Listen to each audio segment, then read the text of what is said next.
Bienvenue au journal. Au sommet, 1168 Camerounais tués dans l'extrême nord. C'est le premier bilan de la guerre contre Boko Haram, publié par le ministre de la Communication Issa Chiroma Bakary et porte-parole du gouvernement camerounais. Révision des listes électorales, le directeur général d'élections de Cameroun, Abdoulaye Babali, lance le début officiel des opérations dans la région du littoral. La cérémonie qui avait pour cadre le grand carrefour de Koti à Douala augure de belles perspectives à ces opérations qui prendront fin le 31 août prochain. Bienvenue à tous au journal. Suivi académique des apprenants de l'École nationale d'administration et de la magistrature en abrégé ENAM, le directeur général Yunus Toussaint Medjana est sur le terrain. Pour son périple dans le septentrion, il est arrivé hier à Garoua, capitale régionale du Nord, au fin de juger la qualité des enseignements relatifs aux stages académiques qu'effectuent les étudiants de l'ENAM dans cette partie du pays. Jusqu'à Aman Bonnier et Martin Dené. Après Maroua dans l'extrême nord, c'est au tour de la région du Nord d'accueillir Yunus Toussaint Medjana en visite de travail depuis quelques jours dans cette partie du pays. Le directeur général de l'ENAM a sillonné le septentrion dans le but de s'acquérir auprès des encadreurs académiques de l'évolution des apprentissages pratiques des stagiaires de l'ENAM. Il appartient de tester toutes les aptitudes que les enfants sont supposés avoir reçues dans le cadre de leur formation initiale, de manière à pouvoir formuler en retour des propositions, des observations ou des recommandations qui devraient être analysées et prises en compte éventuellement en vue de l'amélioration de la qualité de nos enseignants. Au cours des travaux de Garoua, dirigés par le numéro 1 de la région, est né dans l'administration. L'on va inculquer à ses futurs cadres de l'administration le savoir-vivre et le savoir-faire. Et au gouverneur du Nord d'ajouter que l'adaptation dans la vie est une école de la vie. Aussi va-t-il exhorter les stagiaires à respecter tout le monde, quel que soit le rang social. Un comportement qui, sans faille, augure réussite et ascension professionnelle. À la suite de ces conseils, des exposés sur la gestion domaniale et foncières ont été faites afin de préparer ces responsables de demain à prendre en compte les problèmes des populations à la matière. Le rôle de l'école est de préparer les responsables qui seront amenés à prendre en charge demain les questions auxquelles les populations sont quotidiennement confrontées. Alors, le paradigme sur lequel on repose, c'est davantage la professionnalisation des enseignements pour mieux les préparer au métier de la fonction publique en fonction de certaines spécialités, notamment celles que l'on rencontre dans les administrations techniques comme la gestion domaniale et foncière. L'autre étape importante de cette visite qui s'achève aura été l'arrêt à l'assaut des cotons et cette réunion inscrite dans le cadre du partenariat entre l'ENAM et la société à capitaux publics. Comme nous l'annoncions en titre, le premier bilan de la guerre contre Boko Haram, 1168 Camerounais tués dans l'extrême nord. Ce bilan ressort de la communication gouvernementale faite le jeudi 14 janvier 2016 par le ministre de la Communication Issa Chiroma Bakary. Plus de précisions dans cet élément de la rédaction. C'est un bilan cumulé depuis 2014 sur la ligne de front qui a été présenté à la presse le 14 janvier 2016 par le ministre de la Communication. Issa Chiroma Bakary va pour ainsi dire dresser le macabre tableau statistique et retracer de façon succincte la chronologie de ces actes barbares perpétrés sur le sol camerounais par la secte Boko Haram. Depuis 2013, on aura dénombré, on aura dénombré dans la région de l'extrême nord du Cameroun 315 incursions de terroristes Boko Haram, 12 accidents sur mine et 32 attentats suicides du fait de ces mêmes criminels. Au total, 1098 civils camerounais, 67 de nos militaires et 3 de nos policiers ont à ce jour perdu la vie à la suite des agressions barbares dirigées contre notre pays par le groupe terroriste Boko Haram. En dépit des menaces diverses des assaillants, les forces de défense et de sécurité, aidées en cela par les comités de vigilance, ont d'après le MINCOM administré des lourdes pertes à l'adversaire. C'est une fois de plus l'occasion d'exalter le courage, la détermination et l'efficacité de nos forces de défense et de sécurité soutenu en cela par la bravoure des comités de vigilance agissant auprès des autorités administratives pour traquer et débusquer ces redoutables criminels partout où ils pourraient se trouver sur le territoire national. Répondant aux accusations de certaines ONG sur les exactions et violations des droits de l'homme par les forces de défense et de sécurité camerounaises dans la traque et la riposte des éléments aux présumés tels de Boko Haram, Issa Chiroma Bakary a dénoncé un harcèlement et rappelé que l'armée camerounaise respecte les limites. En effet, certaines ONG, et parfois pas des moindres,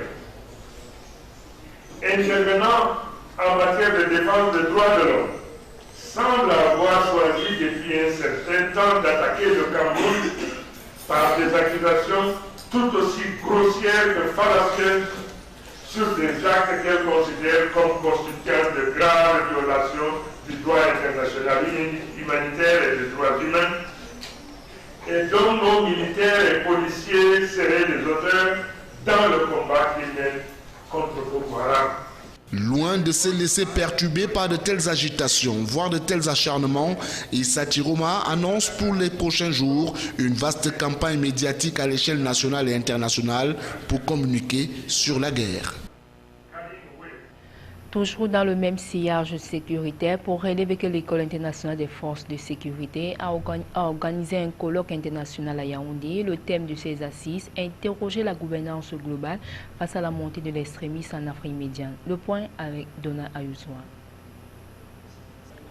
L'Afrique médiane est considérée comme le deuxième front de l'insurrection islamique globale. L'actualité politico-diplomatique, sécuritaire et stratégique montre que cette dynamique d'insécurité s'y développe de manière plus remarquable qu'au Moyen-Orient qui est le premier front de la dite insurrection. Il faut multiplier les stratégies pour empêcher les groupes terroristes de prendre le contrôle des territoires. Au centre du Sahel, le constat est que Boko Haram s'est sanctuarisé faisant successivement allégeance à Al-Qaïda et à Daesh en attaquant quotidiennement les communautés du bassin du lac Tchad.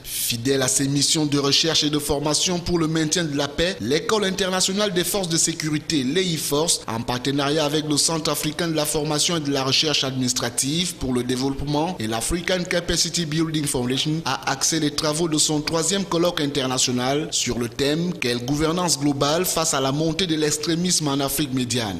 Cette rencontre, dont l'ouverture était assurée par le secrétaire d'État à la Défense chargé des anciens combattants et victimes de guerre, Koumpa Issa, regroupe les experts nationaux et internationaux autour des enjeux sécuritaires. Il sera question de faire un bilan rétrospectif des précédentes éditions avant de jeter un regard panoramique au bilan critique des opérations de maintien de la paix en Afrique centrale. L'on envisage par ailleurs la perspective d'une paix durable en République centrafricaine, et ce dans la double logique de la montée en puissance de l'EIFORCE et au rayonnement du Cameroun. Développement des villes, les maires d'Afrique centrale appelés à jouer leur partition, c'est le constat que ces élus locaux d'Afrique centrale et des capitales économiques ont fait à Yaoundé hier matin dans le cadre de la première concertation qui a été ouverte par Emmanuel Sadi, ministre de l'administration territoriale et de la décentralisation. Reportage. Trouver des solutions à la problématique de l'adressage des villes, résorber la question de l'accroissement démographique, des infrastructures urbaines et bien d'autres y sont là, quelques centres d'intérêt de la première rencontre des maires d'Afrique centrale, ouverte ce vendredi 15 janvier 2016 à l'hôtel de ville de Yaoundé. Ces élus locaux sont ainsi réunis à Yaoundé pour trouver des solutions aux différents défis de l'heure qui impactent sur le quotidien des populations.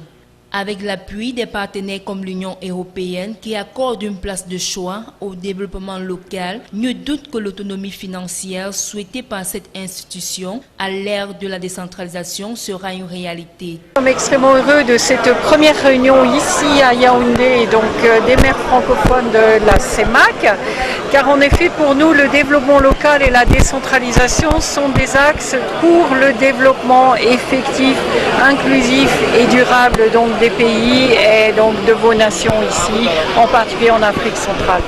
Sur le plan local, l'on charrie déjà de nombreuses attentes par rapport à cette rencontre qui devra permettre aux élus de jouer véritablement leur rôle d'acteurs de premier plan. C'est la première fois que les autorités locales, maires des grandes métropoles de l'Afrique centrale, se mettent ensemble pendant 2 jours pour voir comment améliorer l'accroissement des ressources locales. Parce que pour aller au développement durable, il faut que les services essentiels soient délivrés. L'un des sujets phares qui sera évoqué au cours de cette rencontre est l'adressage des villes, c'est-à-dire comment procéder pour donner des noms aux coins et recoins des localités urbaines et rurales, afin de faciliter les déplacements et les repérages. Le Tchad, l'un des pays de la sous-région présent aux assises de Yaoundé, entend mettre à profit les leçons apprises sur l'adressage, la gestion des ressources publiques et souhaite surtout faire partager aux participants les grandes leçons de cohabitation et de paix entretenues par les Tchadiens après une longue période de guerre civile. Pour faciliter la mise en œuvre du plan d'action triennal 2016-2019, le ministre de l'administration territoriale et de la décentralisation souhaite la mise sur pied d'une plateforme des maires d'Afrique centrale qui sera un véritable cadre de réflexion et de partage d'expériences devant aboutir sur une coopération décentralisée soutenue. La rencontre de la capitale politique va durer 2 jours. Bonne année, monsieur le délégué. Les fonctionnaires de police sont sacrifiés au rituel de présentation des vœux de fin d'année le vendredi 15 janvier 2015 au chef de corps Martin Bangagele, ci-devant délégué général à la Sécurité nationale. Le récit Salomon Foué, Joseph Ateba, Apollinaire Sobelbon. C'est la salle des fêtes de l'École nationale supérieure de police de Yaoundé qui a servi de cadre à cette cérémonie qui regroupait l'ensemble des services rattachés à la délégation générale à la Sûreté nationale sous la conduite du nouveau secrétaire général, Dominique Baya. La présentation des vœux, un moment de grande solennité chez les forces de maintien de l'ordre, a donné l'occasion au secrétaire général de faire le bilan de l'année écoulée et des perspectives pour celle qui commence. Dans son allocution, Dominique Baya a situé les défis sécuritaires auxquels le Cameroun fait face dans ses frontières septentrionales et orientales et la lutte contre la grande criminalité.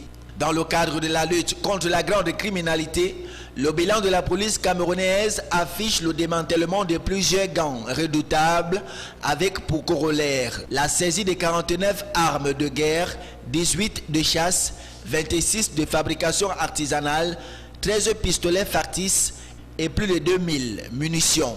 En 2015, la police a saisi 1028 gommes de dynamite et 20 rouleaux de cordeaux détonants, 287 kg de cocaïne, 2393 kg de cannabis et a détruit plus de 2500 mètres carrés de chanvre indien dans les régions de l'Ouest et du Nord-Ouest. Sur le plan administratif et de gestion des carrières, le secrétaire général a fait mention de la mise en place d'un nouveau système d'identification, la promotion de 2488 fonctionnaires de police au cadre et grade supérieur, l'assainissement du fichier solde des personnels de sûreté nationale et l'acquisition d'importants matériels roulants et équipements de maintien de l'ordre.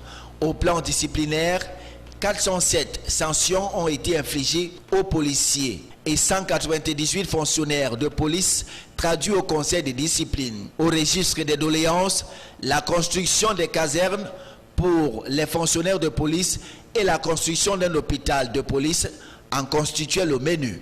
Tout en rassurant de trouver des solutions à ces demandes, somme toute résiduelles, Martin Bangagele a engagé la police camerounaise à plus d'ardeur au travail. Révision des listes électorales au département du Vouri marque des points positifs. Celui-ci compte déjà plus de 1000 électeurs inscrits depuis le début de l'opération le 4 janvier dernier. La révélation a été faite le 15 janvier 2016 par le directeur général d'élection de Cameroun, Abdoulaye Babali. Apollinaire Sobelbon, Benoît Dormont. C'est ici au carrefour de Koti, dans l'arrondissement de Douala 3e, qu'Abdoulaye Babali et toute sa suite ont été accueillis par les responsables régionaux d'Election Cameroun. Une fois sur les lieux, le directeur général de l'ECAM a pu apprécier le dispositif mis en place pour sensibiliser et inscrire le plus grand nombre d'électeurs. En parcourant les différents postes d'inscription, il a pu toucher du doigt les contours de cette opération qui draine déjà des foules, ici à Douala.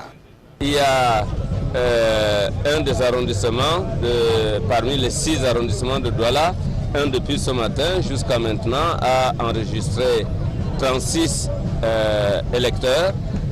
Celui qui a le moins inscrit en a inscrit 22.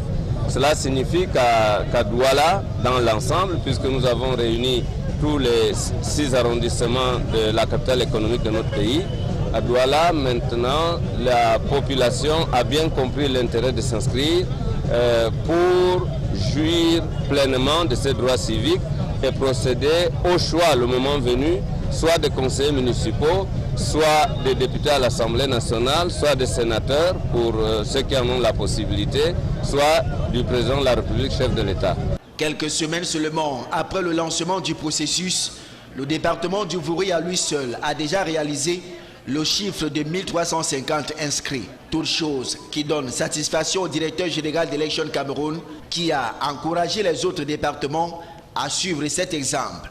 Ceci afin que l'opération de révision des listes électorales porte de fruits dans le littoral en cette année 2016. Mot d'ordre pour 2016, responsabilité, disponibilité, mobilisation du niveau de l'ECAM, incitation des citoyens à s'inscrire pour des élections libres, transparentes, crédibles. C'est dans l'espoir de voir le littoral faire mieux qu'en 2015 qu'Abdoulaye Babalij a quitté le site qu'il a accueilli en cette matinée du 15 janvier 2016. Ce journal s'achève. Merci à tous de l'avoir suivi et bonne suite des programmes sur Canal 24.